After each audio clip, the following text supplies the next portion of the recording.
بسم اللہ الرحمن الرحیم۔ السلام علیکم ورحمۃ اللہ وبرکاتہ۔ 60 سنہری احادیث۔ حدیث نمبر 13۔ قال رسول اللہ صلی اللہ علیہ وسلم اتقی دعوت المظلوم۔ مظلوم کی بد دعا سے بچو۔ پیارے بچوں، کیا آپ کو معلوم ہے کہ مظلوم کون ہوتا ہے؟ وہ جس کی بد دعا سے بچنے کا حکم اس حدیث صلی اللہ علیہ وآلہ وسلم میں ہے۔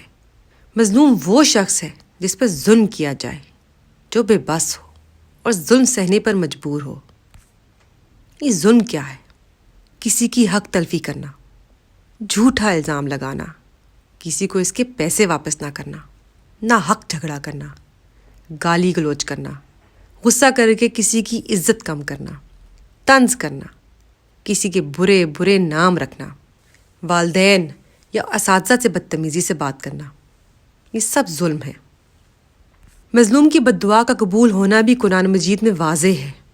وہ جو مظلوم اور لاچار کی دعا قبول کرتا ہے جب وہ اسے پکارتا ہے اور وہ اس کی تکلیف دور کر دیتا ہے۔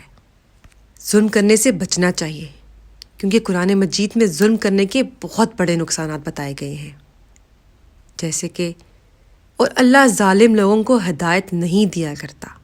خبردار، ظالموں پر اللہ کی لعنت ہے، اور اللہ ظالموں سے محبت نہیں کرتا۔ خبردار، بے شک ظالم ہمیشہ عذاب میں ہوں گے۔ ظالموں کا نہ کوئی گہرا دوست ہوگا، نہ کوئی سفارشی جس کی بات مانی جائے۔ نبی کریم صلی اللہ علیہ وآلہ وسلم نے مظلوم کی دعا سے بچنے کی تلقین کیوں کی؟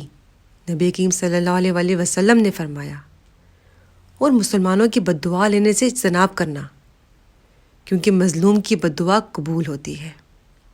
سبحان اللہ۔ آپ نے دیکھا کہ اللہ القہار الجبار کی نظر میں مظلوم کی کتنی اہمیت ہے۔ بے شک مظلوم ظالم کو اس وقت تو نہیں روک سکتا، لیکن سب سے بلند، سب سے عظیم رب اس کی دعا سنتا ہے۔ اب یہ قصہ سنیے اور دیکھیے کہ اللہ تعالیٰ ظالموں کے ساتھ کیسا سلوک کرتا ہے۔ اللہ کے پیارے نبی سیدنا موسیٰ علیہ السلام بنی اسرائیل قبیلے سے تعلق رکھتے تھے۔ اس وقت کے فرعون کو اس کے جادوگروں نے ایک خواب کی تعمیر یہ دی کہ بنی اسرائیل کا ایک لڑکا تمہاری بادشاہت ختم کر دے گا۔ فرعون بہت ڈر گیا، چنانچہ فرعون نے بنی اسرائیل کے سب لڑکوں کو قتل کرنے کا حکم دیا۔ فرعون کا یہ ظلم اس کے سارے مظالم سے بڑھ کر تھا جو وہ بنی اسرائیل پر کیا کرتا تھا۔ بنی اسرائیل نے اللہ سے یوں دعا کی، اے ہمارے رب، تو ہمیں ان لوگوں کے لیے فتنہ نہ بنا جو ظالم ہیں، اور ہمیں اپنی رحمت کے ساتھ ان لوگوں سے نجات دے جو کافر ہیں۔ اللہ سبحانہ و تعالیٰ نے ان مظلوموں کی بد دعا قبول کی، اور آپ کو معلوم ہے کہ فرعون کا کیا انجام ہوا؟ اللہ نے فرعون کو اس کی فوج سمیت سمندر میں غرق کر دیا، جبکہ بنی اسرائیل اسی سمندر کو خیر و عافیت کے ساتھ آرام سے پار کر گئے۔ اللہ اکبر۔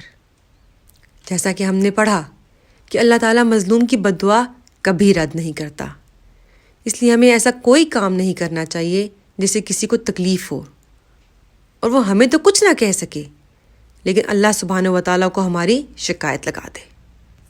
عملی نکات۔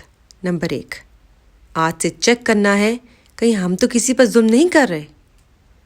نمبر 2، اگر ہم ظلم ہوتا دیکھیں تو حکمت سے کام لیتے ہوئے اسے روکنا ہے، انشاءاللہ۔ اے اللہ، ہمیں ہمیشہ ظلم کرنے سے روکنا اور ظالموں میں شامل نہ کرنا۔ آمین یا رب العالمین۔ ویڈیو دیکھنے کے لیے جزاک اللہ خیر۔